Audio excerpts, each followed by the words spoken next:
I've got 3 poems, but I will take just 2. The first poem I have here is titled Lost in Despair. This poem is actually written against the background of the unrest from the place where I come from, Nigeria, the political unrest, economic woes and pains from the people. We must be realistic here. The people over here, a majority of people here they're actually living from hand to mouth, if we must be realistic. Now, the wealth of nations actually circulates among the few privileged people. Until we expect a savior, we hope against hope on a daily basis for a better Nigeria, for a better Africa, where there is no high-handedness, where our leaders actually take responsibilities. Okay, because over here, we must be factual. Many are dehumanized economically, politically. Okay, no good educational system, no good roads, no good hospitals, healthcare system. And this actually occasions, brings about the fact that people want to migrate. They want to seek greener pastures abroad. So this poem is written against this backdrop that people despair and they wait for a better tomorrow. Now, lost in despair, amidst plenty, the children cry. Dreams surrealistic high, pale and hay, the skin toned gray, as though an open mortuary or at sea's Eden Bay.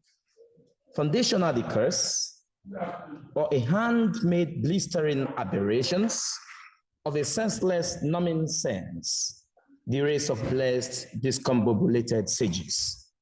On life's sea, seamless and swaying, hopes sway on a thread, like uncertain pendulum tilts.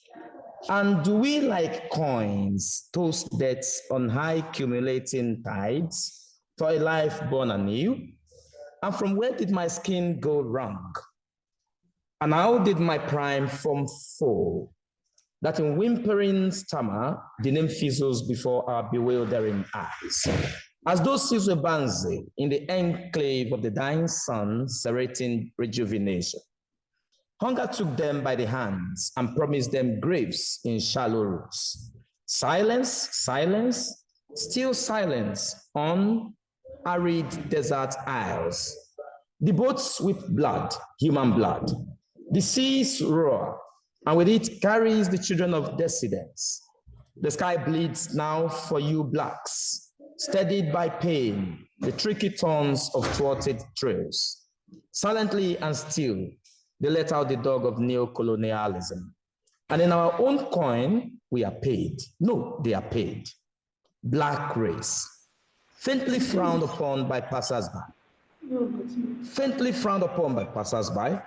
The skin, an appealing, dawning, drowsy drop from the heights of glory to a passing diminuendo. We are heroes trampled by fate, blemished by time of our passing dreams, shrieking cries, the cries with blood. The rhythm of longevity dies in blackness. For so long, we have wept sore in starving hunger drills, these Mediterranean seagulls, romancing the depths of the deep blue sea for the trove of treasures. Raw gold in fulfilled superfluity, yet we wail for the small fortune. For death came to us, our progenitors, the albatross, for they sold us out for few coins. Thank you. That is my first poem. The title of my second poem is Let Pan-Africanism Lead. Yes, I discovered that the best way out for Africans is for Africans to look inward and appreciate themselves. And appreciate the fact that Blackness is not a curse, but a blessing. I, in my own little corner, I try to do mine. I try to tell people that we are blessed, a blessed race, that everything about the Black is blessing. And then for our leaders that want to discourage us, for our leaders that want to dehumanize us in all ramifications, we refuse to bow. We refuse to let death kill us. We are going to be fighters. We will keep fighting until everything gets better.